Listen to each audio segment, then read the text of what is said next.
ভর দুপুরে বেড়াচাপা বাসস্ট্যান্ড এলাকায় একটি আইসক্রিম বিক্রেতার দোকানের সামনে এক তরুণীকে চুলের মুঠি ধরে টাকি রাস্তায় ফেলে বেধড়ক মার অপর এক তরুণীর, যা দেখে হতবাক পথ চলতি মানুষজন থেকে ওই দোকানের মালিক পর্যন্ত।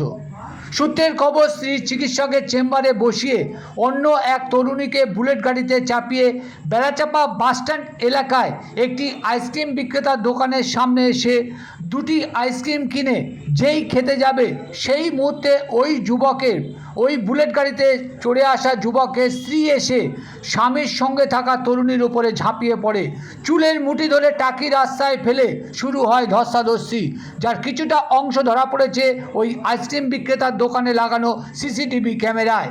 এই খবরটা যেহেতু নিন্দনীয় এবং সম্মানহানির একটা বিষয় আছে, তাই দুই পরিবারের সম্মান রক্ষার্থে শুধুমাত্র কয়েক লাইন লিখে নজরে দেওয়া পেজে পোস্ট করেছিলাম আমি, সজল চট্টোপাধ্যায়।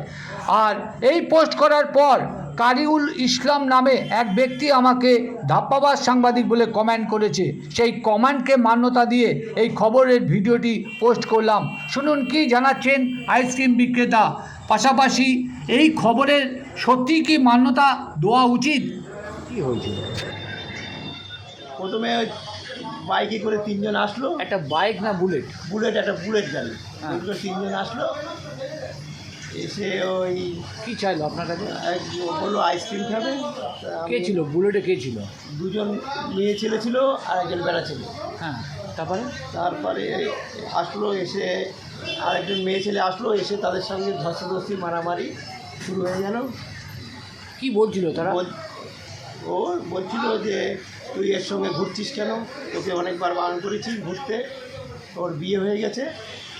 এই হচ্ছে এই মেয়ে ছাড়া। যে মেয়েটা মারছিল সে কি তার এই ছেলেটার বউ? মানে হ্যাঁ, তাই তো বললো। একটা বেচাবার এরকম ঘটনা কি সচরাচর কোনদিন দেখেছেন? না, আমি দেখিনি। প্রথম আমি দেখি। কতটা ভয় লাগছিল মানে এরকম ঘটনা দেখে? আমি তো দেখে অবাক হয়ে গেছি। আপনার পয়সা দিয়েছে কি আইসক্রিম খেয়ে? হ্যাঁ, আইসক্রিম খেয়ে আপনার পয়সা দিয়েছে কি? না পয়সা দিতে পারিনি তো, ঝামেলা চলে গেল। কি আইসক্রিম নিয়েছিল আপনার কাছে? ওই একটা নাটি রোল, একটা চকোবার। পয়সা পাননি? না পাইনি।